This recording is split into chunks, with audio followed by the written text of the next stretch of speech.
Simplified English course 7 days. இந்த கோர்ஸில் சொற்களின் தொகுதியை பயன்படுத்தி கற்றுக்க போகிறோம், கிராமரை வச்சு இல்லை. குரூப் ஆஃப் வேர்ட்ஸ், இது அடல்ட்ஸ் ஸ்டூடெண்ட்ஸ் ரெண்டு பேருக்குமே யூஸ்ஃபுல்லாக இருக்க போகுது. ஈஸியாக நீங்கள் கற்றுக்கிறதுக்கு ஸ்போக்கன் இங்கிலீஷ், ரிட்டன் இங்கிலீஷ் ரெண்டுக்குமே உபயோகமாக இருக்கும். This is day 1. Okay, let's get started. தமிழில் ஒரு வாக்கியத்தை இப்படி நம்ம முடித்தா இங்கிலீஷில் இப்படி தான் தொடங்கணும் அப்படின்னு நம்ம முதல்ல கற்றுக்கணும். அப்போ ஈஸியாக நம்ம ஸ்டார்ட் பண்ணிடலாம். பாருங்கள், இருந்தேன் அப்படின்னு நீங்கள் தமிழில் ஒரு வாக்கியத்தை முடித்தா ஆங்கிலத்தில் இங்கிலீஷில் ஐ வாஸ்ன்னு ஸ்டார்ட் பண்ணிடணும். இருக்கேன் ஐ ஆம், இருப்பேன் ஐ வில் பி, குறிப்பிட்ட காலமாக இருந்துக்கிட்டு இருந்தேன் ஐ ஹேட் பீன், குறிப்பிட்ட காலமாக இருந்துக்கிட்டு இருக்கேன் ஐ ஹாவ் பீன். வித்தியாசம் பார்த்தீங்களா? அடுத்தது, ஒரு செயலை செஞ்சிருந்தேன் ஐ ஹேட் என்ன செயல்னு வந்துடணும். ஒரு செயலை செஞ்சிருக்கேன் ஐ ஹாவ் பக்கத்தில் என்ன செயல்னு வந்துடணும். இது ஒவ்வொன்றுக்குமே இப்போது டீட்டெயிலாக எக்ஸாம்பிள்ஸ் எக்ஸ்ப்ளனேஷன் பார்க்க போகிறோம். ஆனால் இந்த பேஜ் ரொம்ப முக்கியம். இதை நீங்கள் மனசில் முதல்ல பதிய வைக்கணும். ஒவ்வொரு எக்ஸாம்பிளாக பார்க்கும்போதும் உங்களுக்கு திரும்பாது, ஸ்ட்ரெஸ் ஆகும்போது நல்ல மைண்டில் ரெக்கார்ட் ஆகிடும். ஸோ நீங்கள் பொறுமையாக பார்க்கலாம். ஒரு சின்ன அனௌன்ஸ்மெண்ட், என்னோட சேனலில் இருக்கிற கண்டென்ட் புத்தக வடிவில் இப்போ கிடைக்கிது. ஹார்ட் காப்பி புக் இல்லைனா பிடிஎஃப் டிஜிட்டல் புக் தேவைப்பட்டால் நீங்கள் பிரிண்ட்டும் எடுத்துக்கலாம். இன்ட்ரெஸ்டட் ஒன்ஸ் கீழே இருக்கிற வாட்ஸ்அப் நம்பருக்கு நீங்கள் மெசேஜ் பண்ணலாம். அட் லோ ப்ரைஸ் நீங்கள் வாங்கிக்கலாம். Okay, let's continue. இப்போ ஒவ்வொன்றா எக்ஸாம்பிளோட எக்ஸ்ப்ளனேஷனோட பார்க்கலாம். இருந்தேன் அப்படின்னு ஒரு வாக்கியத்தை தமிழில் முடிச்சிங்கன்னா சிம்பிள் சென்டென்ஸை ஐ வாஸ்ன்னு தொடங்கிடுங்க. நான் டீச்சராக இருந்தேன் ஐ வாஸ் அ டீச்சர். நான் அங்கே இருந்தேன் ஐ வாஸ் தேர். நான் கவலையாக இருந்தேன் ஐ வாஸ் சேட். பார்த்தீங்களா எவ்வளோ சிம்பிளாக அந்த குரூப் ஆஃப் வேர்ட்ஸ் வச்சு நம்ம கற்றுக்குறோம். ஸோ இருந்தேன் சிம்பிளாக முடிச்சிட்டோம். இருக்கேன் ஐ ஆம்னு தொடங்கிடணும். நான் டீச்சராக இருக்கேன் ஐ ஆம் அ டீச்சர். நான் அங்கே இருக்கேன் ஐ ஆம் தேர். நான் கவலையாக இருக்கேன் ஐ ஆம் சேட். இருப்பேன், நான் டீச்சராக இருப்பேன் I will be a teacher. நான் அங்கே இருப்பேன் ஐ வில் பி தேர். நான் கவலையாக இருப்பேன் I will be sad. So மூணும் பார்த்துட்டோம் இல்லைங்களா? ஸோ என்ன வேர்டு நம்ம முடிக்கிறோமோ அதுக்கு ஏற்ற இங்கிலீஷ் குரூப் ஆஃப் வேர்ட்ஸ் என்ன அப்படிங்கிறது உங்கள் மைண்டில் இருந்தால் போதும். ஓகே, இப்போ அடுத்த ரெண்டு விஷயத்துக்கு வரலாம். குறிப்பிட்ட காலமாக இருந்துக்கிட்டு இருந்தேன் ஐ ஹேட் பீன் ஏற்கனவே பார்த்தோம் இல்லையா? இப்போது எக்ஸாம்பிள் சென்டென்ஸ் பாருங்கள். நான் அங்கே குறிப்பிட்ட காலமாக்கு பதிலாக 2 வருஷமாக, நான் அங்கே 2 வருஷமாக இருந்துக்கிட்டு இருந்தேன் I had been there for 2 years. நான் 2 நாளாக கவலையாக இருந்துக்கிட்டு இருந்தேன் I had been sad for 2 days. So group of words என்ன, அதுக்கான இங்கிலீஷ் வேர்ட்ஸ் என்னன்றதை நோட் பண்ணிக்கோங்க. சென்டென்ஸை ஃபார்ம் பண்ணுறது உங்களுக்கு ரொம்ப ஈஸியாக இருக்கும். ஓகே, குறிப்பிட்ட காலமாக இருந்துக்கிட்டு இருக்கேன், இருந்துக்கிட்டு இருந்தேன்னா ஹேட் பீன் போட்டோம். இருந்துக்கிட்டு இருக்கேன்னா ஐ ஹாவ் பீன் போட்டுக்கணும். அங்கே 2 வருஷமாக இருந்துக்கிட்டு இருக்கேன் ஐ ஹாவ் அ ஷார்ட் ஃபார்மில் ஐஃப் அப்படின்னு நீங்கள் சொல்லிக்கலாம். I've been there for 2 years. 2 நாளாக கவலையாக இருந்துக்கிட்டு இருக்கேன் I've been sad for 2 days. Okay, next, ஒரு செயலை செய்திருந்தேன் அப்படின்னு சுத்த தமிழில் சொல்லுவோம். அப்போ நீங்கள் ஐ ஹேட் போட்டு ஸ்டார்ட் பண்ணிடணும். பக்கத்தில் என்ன செயலுங்கிறத போட்டுடணும். இன்ஃபார்ம் பண்ணியிருந்தேன் ஐ ஹேட் இன்ஃபார்ம்ட். நான் அங்கே போயிருந்தேன் ஐ ஹேட் கான் தேர். எவ்வளோ சிம்பிளாக இருக்கு இல்லைங்களா? ஓகே, செய்திருந்தேனுக்கு பதிலாக செய்திருக்கிறேன், செஞ்சுருக்கேன், ஒரு செயலை செஞ்சுருக்கேன் அப்படின்னு நீங்கள் சொல்லும்போது ஐ ஹாவ் போட்டுக்கோங்க, பக்கத்தில் என்ன செயலுங்கிறது வந்துடும். நான் இன்ஃபார்ம் பண்ணியிருக்கிறேன் ஐஃப் இன்ஃபார்ம்ட். நான் அங்கே போயிருக்கிறேன். I've gone there. நான் அதை டேஸ்ட் பார்த்துருக்கிறேன். I've tasted it. ஸோ இந்த ரெண்டு ஸ்ட்ரக்சரை ஒன்றா நீங்கள் கற்றுக்கணும். ஓகே, இப்போ வேர்போடைய ஒரு சின்ன இன்ட்ரடக்ஷன் தான் இந்த % கிராமர்னு சொன்னேன் இல்லைங்களா, அந்த 10%ல் இது வருது. ஜஸ்ட் இது என்னன்னு மட்டும் தெரிஞ்சுக்கங்க, ரொம்ப டீட்டெயிலாக டீப்பாக போகணுன்ட்டு இல்லை. வேர்ப் பார்த்தீங்கன்னா இங்கிலீஷில் 3 மெயினாக பிரிப்பாங்க. Verb 1, verb 2, verb 3. வேர்ப் 1னா நிகழ்காலம் ப்ரெசண்ட், வேர்ப் 2 இறந்த காலம் பாஸ்ட், வேர்ப் 3 பாஸ்ட் பார்ட்டிசிபிள். அதோடைய மீனிங் கொஞ்சம் டீட்டெயிலாக நம்ம பின்னாடி பார்க்கலாம். வேர்ப் 1 கூட சில நம்ம ஐஎன்ஜி சேர்க்க வேண்டி வரும். எப்போ அப்படின்னு நீங்கள் இப்போ கேட்கணும். எப்போன்னா நீங்கள் சொல்கிற ஒரு வாக்கியத்தில், தமிழ் வாக்கியத்தில் கொண்டு இல்லைன்னா கிட்டு அப்படின்ற ஒரு வேர்ட் சேர்ந்து வந்துச்சுன்னா, உதாரணத்துக்கு நான் போய்கொண்டு இருக்கிறேன், பேச்சு தமிழில் நான் போய்கிட்டு இருக்கிறேன், இந்த மாதிரி வேர்ட் சேர்ந்து வந்ததுன்னா, கொண்டு கிட்டு சேர்ந்து வந்ததுன்னா கண்டிப்பாக இங்கிலீஷில் அந்த வேர்ப் ஐஎன்ஜியோட தான் வரணும். வேர்ப் 1 கூட ஐஎன்ஜியோட வரணும். ஸோ எக்ஸாம்பிள்ஸில் பார்க்கும்போது உங்களுக்கு ஈஸியாக புரிஞ்சிடும். கீழே சில எக்ஸாம்பிள் வேர்ப்ஸ் கொடுத்துருக்கேன். இங்கிலீஷில் ஒரு சின்ன பிரச்சனை என்னென்னா, எல்லா வேர்புமே ஒரே மாதிரி மாறாது. இப்போ உதாரணத்துக்கு கோ அப்படிங்கிறது வேர்ப் 1, ஆனால் வேர்ப் 2 பாருங்கள், கோ வந்து வென்ட்டுன்னு மாறிடுது. வேர்ப் 3ல் கான் அப்படின்னு மாறிடுது. ஆனால் இங்கிலீஷில் எல்லா வேர்ட்ஸும் இப்படி மாறாது. சில வேர்ட்ஸ் மட்டும் இப்படி டோட்டலாக மாறும். சில இடி மட்டும் சேர்த்தா போதும். சர்ச், வேர்ப் 2ல் சர்ச்ட், வேர்ப் 3லையும் சர்ச்ட். எப்போ இடி சேருதோ அப்போ வேர்ப் 2, வேர்ப் 3 எப்பவும் ஒரே மாதிரி தான் வரும். இது நமக்கு ரொம்ப சிம்பிளாக இருக்குது, அது ஒரு விஷயம். இன்னொன்றும் வந்து ரொம்ப சிம்பிள், 3 வடிவத்திலையும் மாறவே மாறாது. வேர்ப் 1லையும் புட், வேர்ப் 2லையும் புட், வேர்ப் 3லையும் புட். இப்போ நம்ம வேலை என்னென்னா, இந்த மாதிரி மாறுற வேர்ட்ஸ் எது, மாறாத வேர்ட்ஸ் எது, இடி சேர்கிற வேர்ட்ஸ் எதுன்னு ஒரு லிஸ்ட்டாக நம்ம பார்த்துக்கிட்டோம்னா ரொம்ப சிம்பிளாக நம்ம ஞாபகம் வச்சுக்கலாம். ஓகே, இப்போ வேர்ப்ஸ் யூஸ் பண்ணி, வேர்ப் ஐஎன்ஜி எல்லாம் யூஸ் பண்ணி எப்படின்றத கற்றுக்க போகிறோம். நான் ஏற்கனவே சொன்னேன் இல்லைங்களா, நீங்கள் தமிழ் வாக்கியத்தில் சொல்லும்போது கொண்டு இல்லைன்னா கிட்டு பேச்சு தமிழில் அப்படி வந்துச்சுன்னா வேர்ப் 1 கூட கண்டிப்பாக ஐஎன்ஜி தான் வரும். இப்போ எக்ஸாம்பிள் பாருங்கள், செஞ்சுக்கிட்டு இருந்தேன் அப்படின்றதுக்கு ஒரு எக்ஸாம்பிள். நான் தேடிக்கொண்டு இருந்தேன் சுத்த தமிழில், பேச்சு தமிழில் நான் தேடிக்கிட்டு இருந்தேன். ஐ வாஸ், இருந்தேன்னாலே நீங்கள் ஐ வாஸ்ன்னு தொடங்கிடணும். கொண்டு கிட்டுன்னு வந்ததுனால வேர்பு கூட ஐஎன்ஜி சேர்த்துடணும். I was searching. பார்த்தீங்களா, ரொம்ப சிம்பிளாக குரூப் ஆஃப் வேர்ட்ஸ் வச்சு கற்றுக்குறோம். நான் சமைச்சிக்கிட்டு இருந்தேன், ஐ வாஸ். ஸோ இருந்தேன்னு வந்தாலே ஐ வாஸ் அப்படின்னு ஏற்கனவே பார்த்துட்டோம். கொண்டு இல்லைன்னா கிட்டுன்னு வர்றதுனால வேர்பு கூட ஐஎன்ஜி சேர்த்துடணும். அவ்வளோதான்.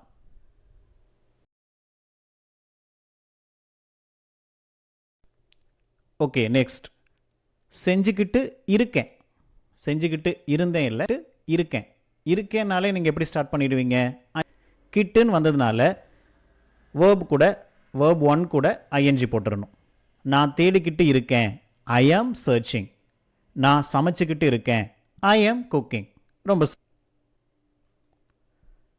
இப்போ இருப்பேன், செஞ்சுக்கிட்டு இருப்பேன். இருப்பேன் வந்தாலே ஐ வில் பி கண்டிப்பாக நீங்கள் போட்டுருவீங்க. கிட்டு கொண்டு அது சேர்ந்து வந்ததுனால வேர்ப் 1 கூட ஐஎன்ஜி. நான் தேடிக்கிட்டு இருப்பேன், ஐ வில் பி சர்ச்சிங். நான் சமைச்சிக்கிட்டு இருப்பேன், ஐ வில் பி குக்கிங். நீங்கள் என்ன பண்ணுங்கன்னா, ஒரு நோட்டோ பேப்பரை வச்சுட்டு நீங்கள் உங்கள் மைண்டில் வர்ற மாதிரி சென்டென்சஸ், எக்ஸாம்பிள் சென்டென்சஸ் இந்த 3 ஸ்ட்ரக்சர்லையுமே எழுதி பாருங்கள். ஓகே, இப்போ அடுத்த 2 ஸ்ட்ரக்சருக்கு வரலாம். செஞ்சுக்கிட்டு இருக்கேன், ஐ ஹாவ் பீன் ஏற்கனவே கற்றுக்கிட்டோம். செஞ்சுக்கிட்டுன்னு வந்ததுனால அது கூட ஐஎன்ஜி போட்டுடணும் வேர்பு கூட. ஒரு வாரமாக படிச்சுக்கிட்டு இருக்கேன், ஐவ் பீன் ஸ்டடி. காலையிலிருந்து சமைச்சிக்கிட்டு இருக்கேன், I've been cooking since morning. காலையில் இருந்து அந்த மாதிரி நீங்கள் சொல்லும்போது சின்ஸ் போட்டுட்டு சொல்லிக்கணும். சாயங்காலத்திலிருந்து அப்படின்னு கூட நீங்கள் நோட் பண்ணி வச்சுக்கோங்க. அதுவும் ஒரு குரூப் ஆஃப் வேர்ட் தான். So I have been use பண்ணோம் செஞ்சுக்கிட்டு இருக்கேன் அப்படிங்கிறதுனால. இப்போ இதை எப்படி மாற்ற போகிறோம், குறிப்பிட்ட காலமாக செஞ்சுக்கிட்டு இருந்தேன்னு மாற்ற போகிறோம். இருந்தேன் வந்துச்சுன்னா குறிப்பிட்ட காலமா அப்படின்னு ஒரு had been போடணும்னு. ஸோ ஐ had been பக்கத்தில் verb ing ஏன் வருது? செஞ்சுக்கிட்டு, அந்த கிட்டுன்றது கொண்டுங்கிறது வந்தனால தான். ஒரு வாரமாக படிச்சுக்கிட்டு இருந்தேன். ஐ had been studying for 1 week. காலையிலிருந்து சமைச்சுக்கிட்டு இருந்தேன். ஐ had been cooking since morning. இந்த ரெண்டு ஸ்ட்ரக்சரை சேர்த்து கற்றுக்கோங்க. அப்போ உங்கள் மைண்டில் ஈஸியாக நிற்கும். ஓகே, இப்போ இவ்வளோ நேரம் ஐ, நான் அதை மட்டும் தான் யூஸ் பண்ணோம். இப்போ அதுக்கு பதிலாக வேறு சப்ஜெக்ட் வந்தால் ஏதாவது சேஞ்ச் ஆகுமா அப்படின்னு நீங்கள் யோசிக்கலாம். பக்கத்தில் வர வேர்ட்ஸ் எப்படி சேஞ்ச் ஆகும், சேஞ்ச் ஆகுமா இல்லையா அப்படிங்கிறதுக்கு ஒரு லிஸ்ட் கொடுத்துருக்கேன். முதல்ல பாருங்கள், ஹீ ஷீ இட்டுக்கு. ஹீ ஷீ இட்டுக்கு நம்ம ஏற்கனவே யூஸ் பண்ணோம் இல்லைங்களா, ஐக்கு யூஸ் பண்ண மாதிரி தான் வாஸ் அப்படியே வந்துடும். ப்ரெசண்ட்டில் ஐக்கு ஆம் போட்டோம், ஆனால் ஈ ஷீட்டுக்கு இஸ் வந்துடும். மற்றபடி வில் பி நம்ம ஐக்கு யூஸ் பண்ணது தான், அதே மாதிரி ஈ ஷீட்டுக்கும் வில் பி தான். ஹேவுக்கு பதிலாக ஹீ ஷீட்டுக்கு ஹேஸ் வரும். இதை தான் நீங்கள் நோட் பண்ணணும். ஐக்கு ஹேவ் யூஸ் பண்ணோம், ஆனால் ஈ ஷீட்டுக்கு ஹேஸ். அதே மாதிரி ஐக்கு ஹேட் யூஸ் பண்ணோம், ஈ ஷீட்டுக்கும் ஹேட் தான். இப்போ அடுத்த 3 சப்ஜெக்ட் பார்த்தீங்கன்னா யூ வி தெய். யூ வி தெய்க்கு ஒரே மாதிரி பயன்படுத்துவோம். எப்படி ஹீ ஷீட்டுக்கு ஒரே மாதிரி பயன்படுத்தணுமோ அதே மாதிரி யூ வி தெய்க்கும் ஒரே மாதிரி தான். Were, are, will be, have been, had been. ஐக்கு பார்த்தீங்கன்னா ஹேவ் பீன் தானே யூஸ் பண்ணோம், அதே மாதிரி யூ வி தெய்க்கும் ஹேவ் பீன் தான். ஈ ஷீட்டுக்கு மட்டும்தான் ஹேஸ் பீன். ஸோ இந்த மாதிரி எல்லா சப்ஜெக்ட்ஸ்க்கும் பக்கத்தில் எது வருன்றதை இந்த 2 லிஸ்ட்டை கொஞ்சம் நீங்கள் பார்த்துக்கோங்க. ஒருவேளை நீங்கள் புக்கோ டிஜிட்டல் புக்கோ வாங்குறதா இருந்தால் இதெல்லாம் உங்களுக்கு அதிலே வந்துடும். ஓகே, இப்போது சப்ஜெக்ட்ஸ் மாற்றி எக்ஸாம்பிள்ஸ் பார்த்துடலாம். அப்புறம் ஒரு எக்ஸசைஸும் வரப்போகுது நீங்கள் ட்ரை பண்ணுறதுக்கு. அவ படிச்சுக்கிட்டு இருந்தா, ஷீ வாஸ் ஸ்டடியிங். அவன் தேடிக்கிட்டு இருக்கான், ஹீ இஸ் சர்ச்சிங். அவங்க சமைச்சிக்கிட்டு இருப்பாங்க, they will be cooking. நாங்கள் 2 வருஷமாக படிச்சுக்கிட்டு இருக்கோம், we have been studying for 2 years. நீ 2 வருஷமாக தேடிக்கிட்டு இருந்த, you had been searching for 2 years. அவ வந்திருக்கா, she has come. அவன் வந்திருந்தான், he had come. பாருங்கள், இவ்வளோ நேரம் நம்ம கற்றுக்கிட்டதுனால இந்த மாதிரி எந்த சென்டென்ஸ் என்ன சப்ஜெக்டில் வந்தாலும் ஈஸியாக நம்ம மேக் பண்ண முடியும். ஸோ ஃபஸ்ட் டைம் பார்க்கும்போது உங்களுக்கு கொஞ்சம் குழப்புற மாதிரியோ இல்லை ஞாபகம் வைக்க முடியாத மாதிரியோ இருந்தால் சோர்ந்து போயிடாதீங்க. ஏன்னா ஒரு லாங்குவேஜ் கற்றுக்கும்போது இனிஷியலாக நீங்கள் ரொம்ப ஸ்லோவாக கற்றுக்கிட்டிங்கன்னா ரொம்ப ஸ்ட்ராங்காக அது உங்கள் மனசில் பதிஞ்சிரும். ஸோ அதை ரிப்பீட்டடாக நீங்கள் பார்த்துட்டு இந்த எக்ஸசைஸை பண்ணி பாருங்கள். நான் ஆன்சர்ஸ் கொடுக்கல, நீங்கள் தான் ட்ரை பண்ணணும். ஸோ இது ஒவ்வொன்றுக்கும் என்ன ஆன்சருங்கிறத நீங்கள் ஒரு வேளை தேவைப்பட்ட கமெண்ட்ஸில் போடலாம், இல்லை கன்ஃபார்மாக உங்களுக்கு தெரியும்னா விட்டுருங்க. கரெக்ட் பண்ணணுன்னா கூட நான் கரெக்ட் பண்ணுவேன். ஸோ நம்ம கற்றுக்கிட்ட அந்த 7 ஸ்ட்ரக்சரும் இங்கே நான் டிஃப்ரெண்ட்டாக கேட்டிருக்கேன். வேர்ப் நான் மாற்றலை, சப்ஜெக்டை மாற்றிருக்கேன். நீங்கள் ட்ரை பண்ணி பார்த்துட்டு நீங்கள் கமெண்ட்ஸில் விரும்பினா ஆன்சர்ஸ் போடுங்க. ஓகே, நெக்ஸ்ட் குரூப் ஆஃப் வேர்ட்ஸ்க்கு வந்துடலாம். தமிழில் நீங்கள் பேசும்போது ஒரு செயலை நான் செய்வதுண்டு, நான் அதை செய்கிறேன் அப்படின்னு சொல்லுவீங்க இல்லையா? அப்படி நீங்கள் சொல்லும்போது சப்ஜெக்ட் என்னவோ ஐனா ஐ அதை போட்டுட்டு பக்கத்தில் வேர்ப் 1 போட்டாலே போதுங்க. ரொம்ப சிம்பிள் சென்டென்ஸ்னு இதை சொல்லுவாங்க. இப்போ எக்ஸாம்பிள்ஸ் பாருங்கள். நான் குடிப்பதுண்டு, ஐ. குடிக்கிறதுக்கு வேர்ப் 1 என்னென்னா ட்ரிங்க், ஐ ட்ரிங்க், நான் குடிக்கிறேன். அவர்கள் போவதுண்டு, they go, அவங்க போகிறாங்க. நாங்கள் டீ குடிப்பதுண்டு, we drink tea, நாங்கள் டீ குடிக்கிறோம். நீ அங்கே போவதுண்டு, you go there, நீ அங்கே போகிற. இங்கே ஒன்று கவனிச்சிங்களா? நான் 4 சப்ஜெக்ட் மட்டும்தான் யூஸ் பண்ணியிருக்கேன், 3 யூஸ் பண்ணலை. I, we, you, they. he, she, it பயன்படுத்தலை. ஏன்னு இந்த பேஜில் சொல்லியிருக்கேன். he, she, it பயன்படுத்தி அவன் அதை செய்வதுண்டு, அவள் அதை செய்வதுண்டு, அது அதை செய்வதுண்டு இப்படி நீங்கள் சொல்லும்போது வேர்ப் 1 மட்டும் போட்டால் பத்தாது, verb 1 கூட எஸ்ஸை சேர்த்து போடணும். அவன் குடிப்பதுண்டு. he drinks. பாருங்க எஸ் சேர்த்துட்டோம், அவன் குடிக்கிறான். அவள் இங்கே வருவதுண்டு. she comes here. அவள் இங்கே வரா. ஸோ என்ன டிஃப்ரென்ஸ்? ஈஷி இட்டில் அவள் அதை செய்வதுண்டு ரெகுலராக செய்கிற ஒரு விஷயத்தை சொல்லும்போது கண்டிப்பாக எஸ் சேர்க்கணும். ஓகே, இப்போ அதையவே கேள்வியாக மாற்ற போகிறோம். குரூப் ஆஃப் வேர்ட்ஸ் என்னன்னு பார்க்கலாம். நீ அதை செய்வதுண்டா, இல்லைனா நீங்கள் அதை செய்வதுண்டா, இப்படி நம்ம கேட்குறதா இருந்தால் ஒரு செயலை இங்கிலீஷில் நீங்கள் டூ யூன்னு அப்படியே ஸ்டார்ட் பண்ணிவிடுங்க. எல்லாத்துக்குமே டூ யூ தான், நீங்கள் இல்லைனா நீன்னு கேட்குறதா இருந்தால் டூ யூன்னு ஸ்டார்ட் பண்ணிவிட்டு பக்கத்தில் வேர்ப் 1 போட்டுருங்க. அவ்வளோதான். நீங்கள் குடிப்பதுண்டா, டூ யூ மாறவே மாறாது. ட்ரிங்க் வேர்ப் 1 வந்துருச்சு. நீ போவதுண்டா, டு யூ கோ. நீ டீ குடிப்பதுண்டா, டு யூ ட்ரிங்க் டீ. நீ அங்கே போவதுண்டா, do you go there. So எவ்வளோ சிம்பிள் பார்த்தீங்களா? ஸோ நீங்கள் இல்லைனா நீன்னு கேட்கும்போது டூ யூன்னு போட்டுருவோம். சப்ஜெக்ட் மாறிச்சுன்னா அந்த சப்ஜெக்டுக்கு ஏற்ற மாதிரி தெய்யா இல்லை வியா எது வருதோ அதை நீங்கள் போட்டுக்கலாம்.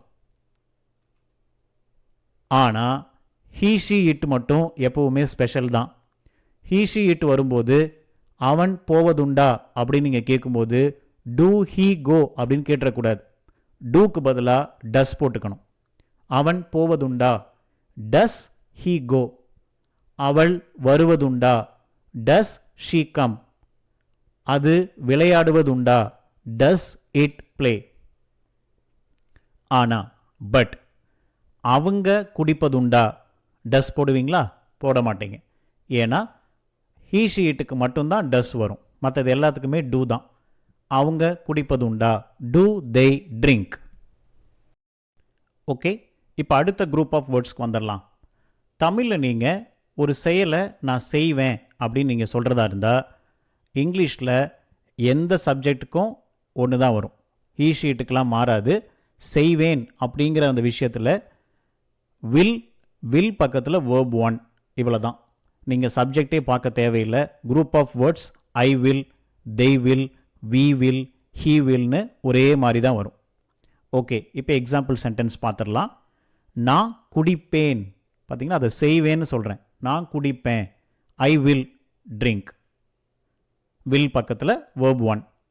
அவங்க போவாங்க. they will go. நாங்கள் டீ குடிப்போம். we will drink tea. நீ அங்கே போவ. you will go there. அவன் வருவான். he will come. ஸோ ஒரு விஷயத்தை செய்வேன் அப்படிங்கிற பாயிண்டில் நீங்கள் ஹீ ஷீட்டை பிரித்து பார்க்க தேவையில்லை. எல்லா சப்ஜெக்ட்ஸ்க்குமே வில் தான் வரும். வில் பக்கத்தில் வேர்ப் 1 வரும். அப்படி சொல்லும்போது ஒரு விஷயத்தை செய்வேங்கிற மீனிங் நமக்கு கிடைச்சிரும். ஓகே, அதையவே கொஸ்டினாக மாற்ற போகிறோம். நான் அதை செய்வேனா இல்லைனா அவங்க செய்வாங்களா அப்படின்னு கேட்போம் இல்லைங்களா? அப்போது குரூப் ஆஃப் வேர்ட்ஸ் என்னென்னா இங்கிலீஷில் எப்படி தொடங்கணும்னா வில் வச்சு ஸ்டார்ட் பண்ணணும். செய்வாங்களா, செய்வேனா, செய்வியா இந்த மாதிரிலாம் நம்ம கேட்கும்போது வில் வச்சு ஸ்டார்ட் பண்ணிடணும். வில் பக்கத்தில் என்ன சப்ஜெக்ட் நீங்கள் யாரை கேட்க போகிறீங்களோ அவங்க வந்துடுவாங்க. யூவா, வியா, தெய்யா அதை நம்ம தான் ஃபிக்ஸ் பண்ணணும். அதுக்கு பக்கத்தில் வேர்ப் 1 தான் வரும். எந்த சேஞ்சும் கிடையாது. இப்போ எக்ஸாம்பிள்ஸ் பாருங்கள். அவர்கள் போவாங்களா, வில் they ஏன் போட்டோம்? அவங்கன்றதுனால. Will they go, go verb 1. அவன் கேட்பானா, will he ask. அவ கொடுப்பாளா, will she give. நீ வருவியா, will you come. பார்த்தீங்களா? குரூப் ஆஃப் வேர்ட்ஸ் நம்ம கற்றுக்கிட்டோம். ஈஸியாக அந்த ஸ்ட்ரக்சரை நம்ம ஈஸியாக யூஸ் பண்ணிடலாம். ஓகே, இப்போ அடுத்த ஒரு குரூப் ஆஃப் வேர்ட்ஸ்க்கு போக போகிறோம். தமிழில் நம்ம சொல்லும்போது ஒரு செயலை செய்தேன், செஞ்சேன் அப்படின்னு சொல்லுவோம் இல்லையா? அப்படி நீங்கள் சொல்லும்போது நான் செஞ்சேன் அப்படின்னு சொல்கிறதா இருந்தால் ஐ போட்டுக்குவோம். ஐக்கு பக்கத்தில் வேர்ப் 2 போட்டுக்குவோம். அவ்வளோதாங்க. இதுலேயும் பார்த்தீங்கன்னா he she itக்கு மாறாது. எல்லா சப்ஜெக்ட்டுக்கும் நீங்கள் சப்ஜெக்டை போட்டுட்டு பக்கத்தில் verb to போட்டால் போதும். நான் அதை செஞ்சேன் அப்படின்னு சொல்கிற மாதிரி இருக்கிற சென்டென்ஸ். இப்போ எக்ஸாம்பிள்ஸ் பாருங்க. அவங்க they போனாங்க. ஸோ போகிறதுக்கு verb 1 go, verb 2 என்ன went. அப்போது they went, அவங்க போனாங்க. நாங்கள் டீ குடித்தோம். we drank, drink உடைய verb 2 என்ன drank. we drank tea. நீ அங்கே போன. you went there. அவன் வந்தான். அவன் he. வர்றதுக்கு இங்கிலீஷில் verb 1 come, verb 2 came. he came. So he sheட்டுக்கு ஏதாவது சேஞ்ச் ஆகுதா? இல்லை. ஸ்ட்ரக்சர் என்ன குரூப் ஆஃப் வேர்ட்ஸ் யூஸ் பண்ணணும்? சப்ஜெக்ட், சப்ஜெக்ட் பக்கத்தில் verb 2, அவ்வளோதான். தமிழில் நான் அதை செஞ்சேன், அவங்க அதை செஞ்சாங்க, இப்படி நம்ம சொல்லுவோம் இல்லைங்களா? அதுக்கு இப்படி தான் நம்ம குரூப் ஆஃப் வேர்ட்ஸ் யூஸ் பண்ணணும். ஓகே, இப்போ அதையவே கொஸ்டினாக மாற்றிடலாம். நான் அதை செய்தேனா, நான் அதை செஞ்சேனா, இல்லைனா அவங்க அதை செஞ்சாங்களா? இப்படி வந்துருச்சுன்னா, கொஸ்டினாக வந்துருச்சுன்னா டிட் போட்டு நீங்கள் ஸ்டார்ட் பண்ணணும். டிட்டை போட்டுடணும். பக்கத்தில் என்ன சப்ஜெக்டோ அதோடைய ப்ரோனவுனை போட்டுடணும். பக்கத்தில் verb 1 தான். அவங்க போனாங்களா? did they go. அவன் கேட்டானா? did he ask. அவ கொடுத்தாளா? did she give. நீ வந்தியா? did you come. ரொம்ப சிம்பிள். ஓகே, இப்போ அடுத்த குரூப் ஆஃப் வேர்ட்ஸ்க்கு வரலாம். ஒரு வாக்கியத்தில் நீங்கள் ஒரு செயலை செஞ்சிருப்பேன், செஞ்சிருப்பாங்க, செஞ்சிருப்பான், இந்த மாதிரிலாம் நம்ம சொல்லுவோம். அப்போ நம்ம யூஸ் பண்ண வேண்டிய குரூப் ஆஃப் வேர்ட்ஸ் இங்கிலீஷில் would have. அது பக்கத்தில் என்ன செயலோ அதை போட்டுடணும், verb 3ல போட்டுடணும், அவ்வளோதான். எக்ஸாம்பிள்ஸ் பாருங்கள். நான் தேடி இருப்பேன், I would have searched. நான் சமைச்சிருப்பேன், I would have cooked. அவன் சொல்லியிருப்பான், he would have told. நாங்கள் வந்திருப்போம், we would have come. So ரொம்ப சிம்பிளாக நம்ம கற்றுக்க முடியுது. ஓகே, இப்போ அடுத்த குரூப் ஆஃப் வேர்ட்ஸ் பார்க்கலாம். ஒரு செயலை செஞ்சிருக்கலாமே அப்படின்னு ஒரு ஆதங்கத்தோடு கேட்போம் இல்லையா? அப்படி நீங்கள் கேட்கும்போது இங்கிலீஷில் நீங்கள் யூஸ் பண்ண வேண்டிய group of word could have. பக்கத்தில் என்ன செயலோ அதை verb 3ல போட்டுருங்க. நீ கேட்டிருக்கலாமே, you could have asked. அவங்க சமைச்சிருக்கலாமே, they could have cooked. அவன் சொல்லியிருக்கலாமே, he could have told. So ரொம்ப யூஸ்ஃபுல்லான குரூப் ஆஃப் வேர்ட்ஸ். எவ்வளோ சிம்பிளாக நம்ம கற்றுக்குறோம். ஓகே, அதே மாதிரி வர்ற இன்னொரு குரூப் ஆஃப் வேர்ட்ஸ் என்னென்னா, ஒரு செயலை செஞ்சுருக்கணும், நீ செஞ்சுருக்கணும், நான் செஞ்சுருக்கணும், அவங்க செஞ்சுருக்கணும், அப்படிலாம் சொல்லுவோம். அதுக்கு நம்ம இங்கிலீஷில் யூஸ் பண்ண வேண்டிய group of words should have. பக்கத்தில் என்ன செயலோ அதோடைய verb 3. நீ கேட்டிருக்கணும், யூ ஷுட் ஹாவ் ஆஸ்க்ட். அவங்க சமைச்சிருக்கணும், they should have cooked. அவன் சொல்லியிருக்கணும், he should have told. So இந்த 3 ஸ்ட்ரக்சரையும் நீங்கள் ஒன்றா, நான் ஏற்கனவே சொன்ன மாதிரி என்னோட சேனலில் இருக்கிற கண்டென்ட் புத்தக வடிவில் இப்போ கிடைக்குது. ஹார்ட் காப்பி புக் இல்லைனா PDF digital book. Interested ones at a low price நீங்கள் வாங்கிக்கலாம். கீழே இருக்கிற வாட்ஸ்அப் நம்பருக்கு மெசேஜ் பண்ணுங்கள். தேங்க்யூ.